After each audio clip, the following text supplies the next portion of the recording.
Vamos a mais uma de nossas aulas. Nesta, trataremos da interpretação de texto, referenciação e alguns elementos textuais para sequenciação de textos. O conteúdo é o da semana 1 do seu PET 2. Eu sou a professora Cristiane, seja bem-vindo.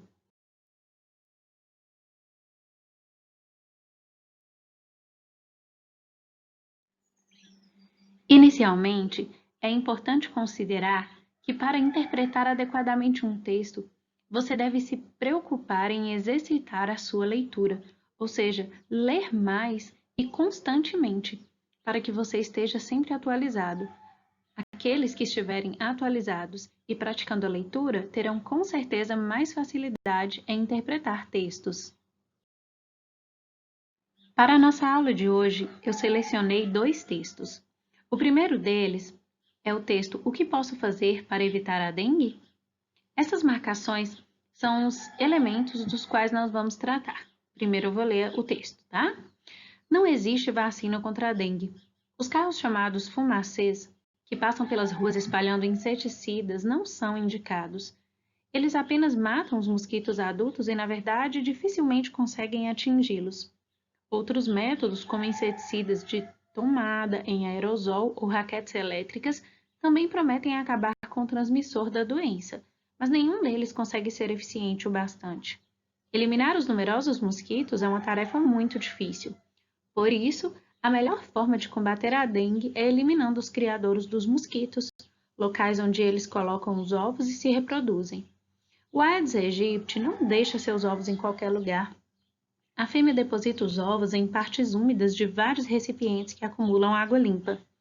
Quando entram em contato com a água, os ovos eclodem e originam as larvas. Você imagina onde podem estar esses recipientes? Acredite, eles estão muito próximos de você. O mosquito transmissor da dengue vive dentro mesmo de nossos lares, escondido sob cadeiras, mesas, armários, etc. Dessa forma, os locais que eles utilizam para colocarem seus ovos também fazem parte de nossas casas.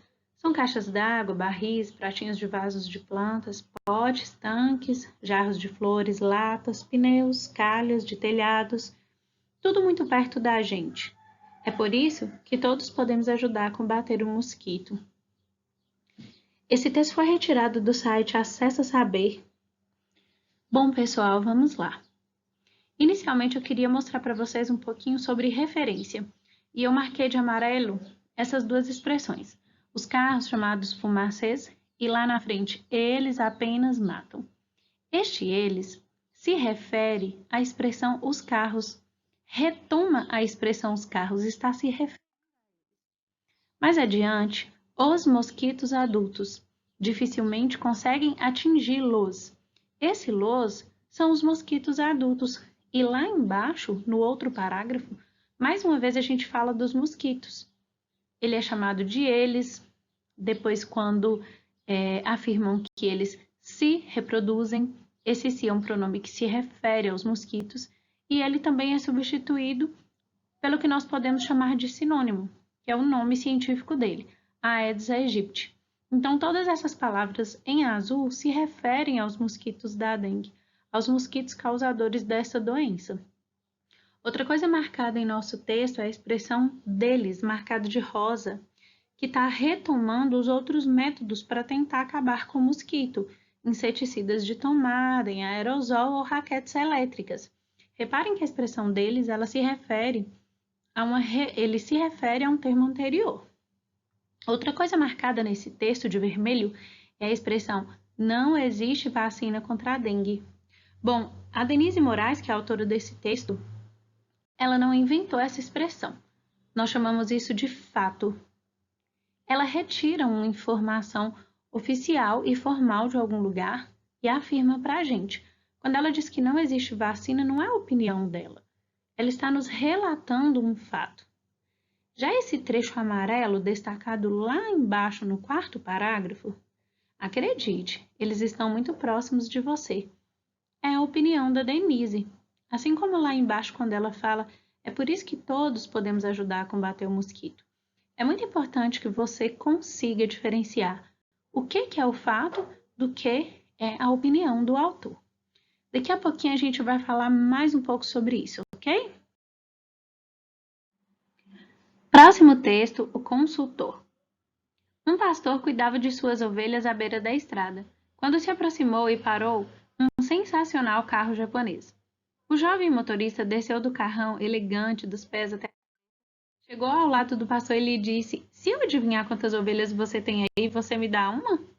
O pastor olhou para o rapaz, olhou para aquele monte de ovelhas pastando ao sol e disse: "Sim." O rapaz voltou para o carro, ligou seu laptop, entrou no site da NASA, esquadrinhou a área, gerou um banco de dados, uns 50 gráficos em Excel cheio de matrizes e determinantes, mais um relatório de 150 páginas impresso na sua mini impressora high-tech. Virou para o pastor e disse: "O senhor tem 1.343 ovelhas aí no pasto." O pastor respondeu: "O senhor acertou em cheio. Pode pegar a sua ovelha." O rapaz foi lá, pegou a ovelha e colocou na traseira de sua Cherokee. Então o pastor disse: "Se eu adivinhar a sua profissão, o senhor me devolve minha ovelha?" "Certo", respondeu o jovem. "O senhor é consultor", disse prontamente o pastor. "Como o senhor adivinhou?" perguntou o jovem. "Foi fácil", disse o pastor. "Primeiro, porque o senhor veio aqui sem eu ter chamado. Segundo, porque me cobrou uma ovelha para me dizer o que eu já sabia.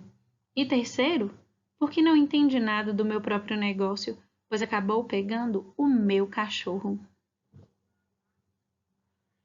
Então, pessoal, nesse texto nós vamos chamar a atenção para o que está destacado de azul, o pastor, lá embaixo, o Senhor, que se refere ao pastor. Destacado de verde, nós temos o jovem motorista, que depois é substituído pela palavra rapaz, o rapaz mais adiante. O pastor o chama de senhor, como uma forma educada, ainda que ele seja mais novo. E lá embaixo, o jovem. Destacado de rosa, nós temos a marcação de travessões, exclamação, interrogação, ponto e vírgula, que são diversas pontuações utilizadas para que o texto fique mais claro, mais fácil de ler, para que você entenda a entonação que ele deve ser lido e para que você possa entender quando se trata de uma exclamação, quando se trata de uma pergunta, quando é apenas uma afirmação. Algumas expressões marcadas para que você entenda de que tipo de texto se trata. Neste caso aqui, a gente tem um texto narrativo com a participação de personagens, ok? É muito importante que você leia bastante e se atualize. Por exemplo, dentro do nosso texto tem menções à NASA, ao Excel, high-tech, a um tipo de carro, a um tipo de impressora aí. E quando a gente conhece essas coisas, fica mais fácil para interpretar os textos, ok? De vermelho, nós temos destacado a expressão elegante dos pés até a cabeça, que está separada entre vírgulas, para explicar o modo como o jovem motorista era e como ele desceu do carro, ok? Vamos para frente.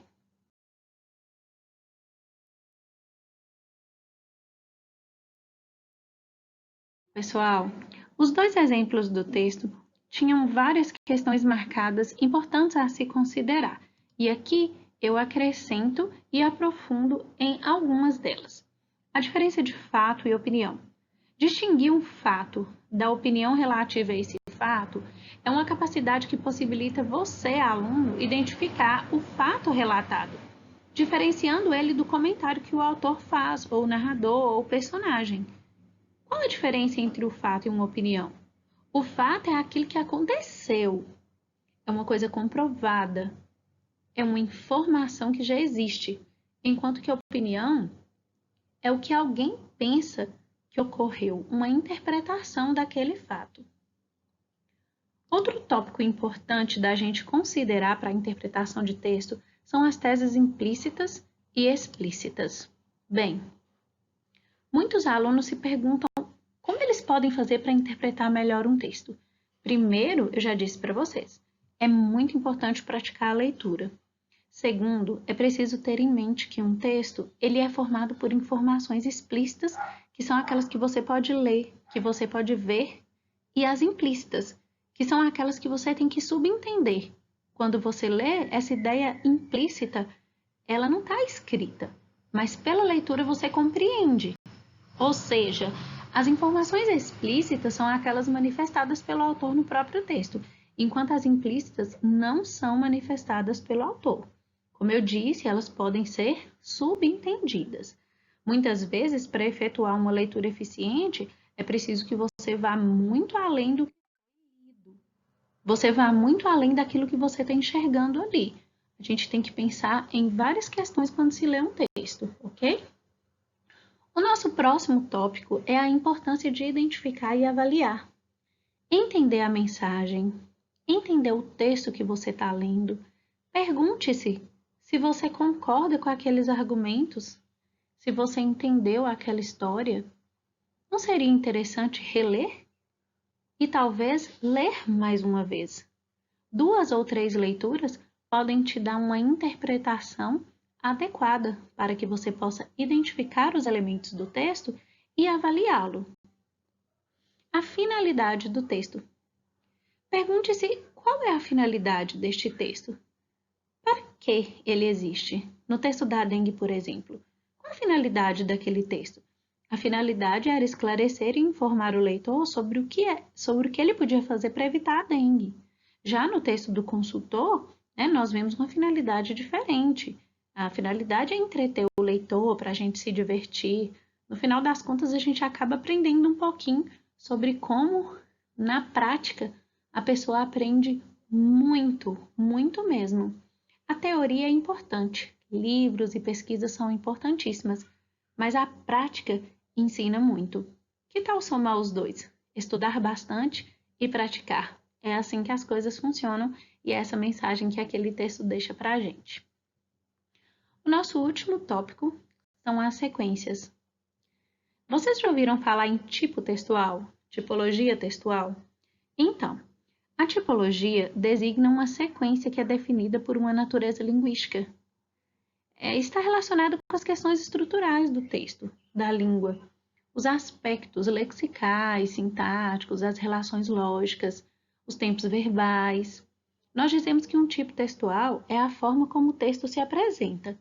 Eles podem variar, são muitos, mas os mais estudados e exigidos em provas, concursos, são a narração, a dissertação, a descrição, a injunção e a exposição.